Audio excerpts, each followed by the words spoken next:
ঝাড়গ্রাম জেলার গোপীবল্লভপুর 2 নম্বর ব্লকের খারবান্ধি অঞ্চলের বালিপাল গ্রামে আজও অটুট ঐতিহ্য। ভক্তির আসর নিয়ে বিরাজমান মা কেন্দুয়া বুড়ি। প্রায় 500 বছরের পুরনো এই কেন্দুয়া বুড়ির থানকে ঘিরে রয়েছে অসংখ্য লোককথা, বিশ্বাস ও ঐতিহ্য। প্রতি মঙ্গলবার ও শনিবার অসংখ্য মানুষ আসেন বালিপাল গ্রামে কেন্দুয়া বুড়িকে পুজো দিতে। তবে দুর্গাপুজোর সময় এই জায়গা পরিণত হয় এক বিশেষ আকর্ষণের ক্ষেত্রে। 4 দিন ধরে চলে পুজো, ভক্তি, সঙ্গীত, পুলি ও নানা আচার। নবমীর দিন লক্ষাধিক মানুষের সমাগমে মুখরিত হয়ে ওঠে থান প্রাঙ্গণ। জনশ্রুতি, একসময় উড়িষ্যার রাজা বালিপাল যুদ্ধে পরাজিত হয়ে গভীর জঙ্গলে এসে আশ্রয় নেয়। ক্লান্ত রাজাকে দেখে কন্যারূপে আবির্ভূত হন দেবী কেন্দুয়া বুড়ি। তিনি রাজার হাতে একটি কেন্দু ফল তুলে দেন এবং স্বপ্নাদেশ দেন, আমি এই গাছের নিচে রয়েছি, এখানেই আমার পুজো করো। এরপর থেকেই নিমগাছ তলায় শুরু হয় দেবীর পুজো। আজও সেই নিমগাছ মাটির হাতি ঘোড়া ও পাথরের খোদিত প্রতীক নিয়ে দাঁড়িয়ে আছে কেন্দুয়া বুড়ির থান। তবে এখানে কোনো মন্দির নেই, চারপাশ কেবল ইটের দেওয়াল দিয়ে ঘেরা। স্থানীয়দের বিশ্বাস, মা জঙ্গলে থাকতে ভালোবাসেন, বিলাসে নয়। কেন্দুয়া বুড়ি থান পরিচালনা করেন বাগদী সম্প্রদায়ের মানুষ, যাদের বলা হয় দেহুরি। তাদের নিয়ম অনুযায়ী আতপ চাল, ফল আর হাতের আঙুলের রক্ত দিয়ে মায়ের আরাধনা করা হয়। রান্না করা প্রসাদ এখানে দেওয়া হয় না। দেহুরি পুরোহিতদের দাবি, যুগ যুগ ধরে তাদের পূর্বপুরুষেরাই এই পুজো করে আসছেন।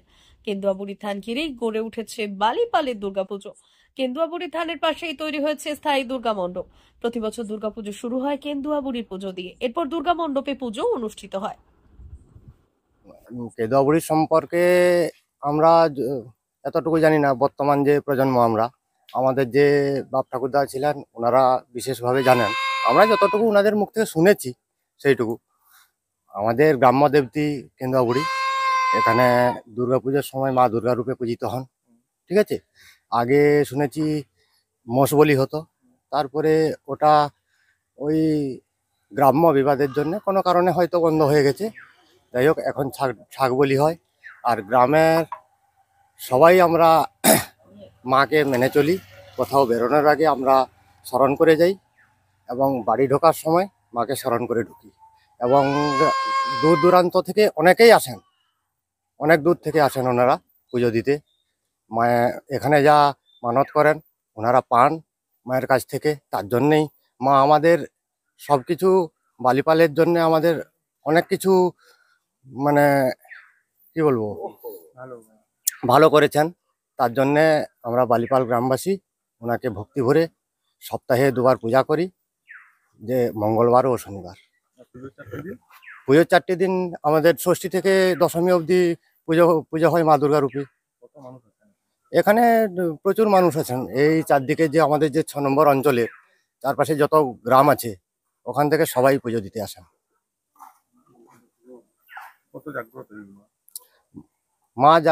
মা খুবই জাগ্রত। ঠিক আছে, মার কাছে যে যেটা চায় সে সেটা পায়। মাকে যদি ভক্তি ভরে মন থেকে চায়, তাহলে মার কাছে সে অবশ্যই পায়। মানস রানা।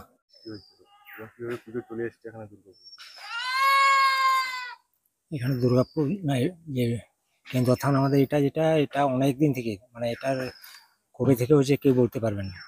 এখানে একটা পুরানো নিম গাছ আছে, সেটাও মানে তার বয়স কত এখনো কেউ বলতে পারেনি।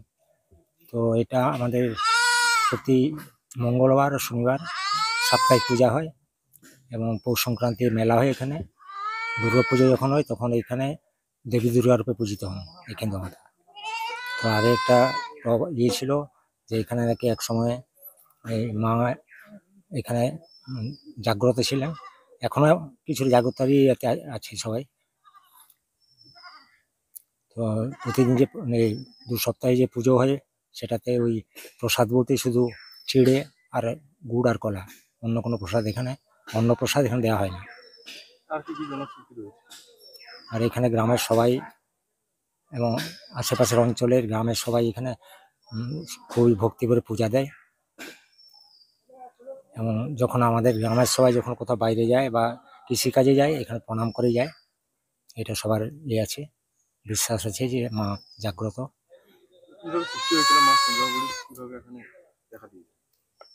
এখানে কোনো উড়িষ্যার একজন রাজার কথা জানি যেটুকু, সেখানে তার এতে বিতাড়িত হয়ে এখানে আশ্রয় নিয়েছেন।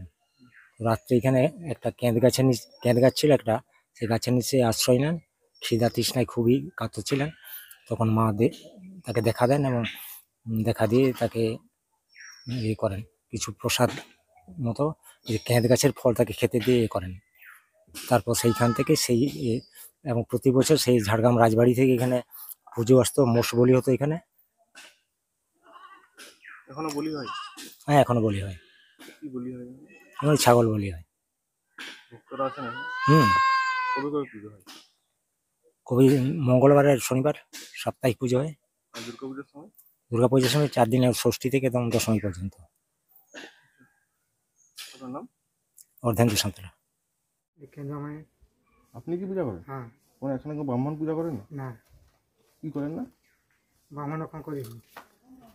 তখনকার যুগে সে মোর ঠাকুর দাদা তার ছেলে যুগ যুগের ঠাকুর তেমন করিয়েছে। তারপরে লাস্ট পর্যায়ে আমার করেছি। আপনারা হ্যাঁ, আপনারা কি সম্প্রদায়ের লোক? আমার বাগদি দেহুরি। দেহুরি। পুজোর সময় কদিন পুজো চলে? পুজোর সময় 5 দিন চলে। কত লোক আছে? লোক প্রচুর হয়। কি ভোগ করা হয় এখানে? ভোগ মানে করা হয় তোমার বাতাসা, আর তোমার ফট, আপেল, কলা, গুড়, দুধ, চেরি ফেরি হোগা নারিয়া। এখানে কি বলি দেওয়া হয়? বই পাঠা আগে দিয়া হইতা তোমার পড়া বই পাঠা, আর পড়া বই বন্ধ হয়েছে। পুজোর আগে কি এখানে আগে পুজো করা হয়? হ্যাঁ, আগে দুয়ার সময় পূজা করা হয়, তারপরে কেন্দ্র আমার। তারপর দুর্গা পুজোর সময়? দুর্গা পুজোর সময় भी সেটা भी পূজা হয়, এটা भी পূজা হয়। আগে কেন্দ্র আমার। তারপরে মা কতটা জাগ্রত? জাগ্রত বহুত দিনের ঠাকুর। কেউ মানত করলে মানত করে লোক এখানে? হ্যাঁ, মানত করে। কি রীতি নিয়ম রয়েছে মন্দিরে মানে যে কে চাকরি, কার শরীর খারাপ, কার ধরো কিন্তু জ্বর অসুখ কিছু মায়ের দয়া ভালা হিয়া, কেউ যদি চায় চাকরি দেয় মা কেন্দ্র বুড়ি তা সত্ত্বে। মানে বিশাল এখানে কি গাছের নিচে ঠাকুর রয়েছেন? নিম গাছের ঘরে। আচ্ছা, এখানে ঠাকুর তো দেখা দেননি? ঠাকুর দেখা দিবে মানে তোমার অমাবস্যা, পূর্ণিমা, সংক্রান্তি। কি বার পুজো হয়? পুজো হয় শনিবার, মঙ্গলবার। গ্রামের লোক কোনো শুভ অনুষ্ঠানের আগে কি এখানে পুজো করেন? হ্যাঁ, ওই যে অনুষ্ঠানে মানে তোমার সাত ভক্ষণ দেয়, দেখা ঘুরে দেয়, ওই যে পূজা পাশা যার যেমন হিনে দেয়। পুজোর সময় মানে কি, পুজোর সময় কি সেটা বই পড়ে কি হবে, তোমার ভাষা দিনে বই পড়ে অঙ্গ বই দেওয়া হয়।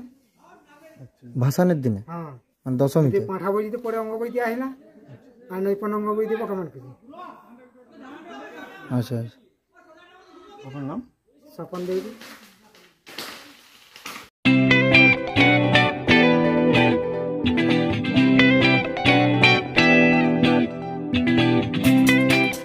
পরিবারে কেউ নেশাগ্রস্ত, কেউ মানসিক সমস্যায় ভুগছেন?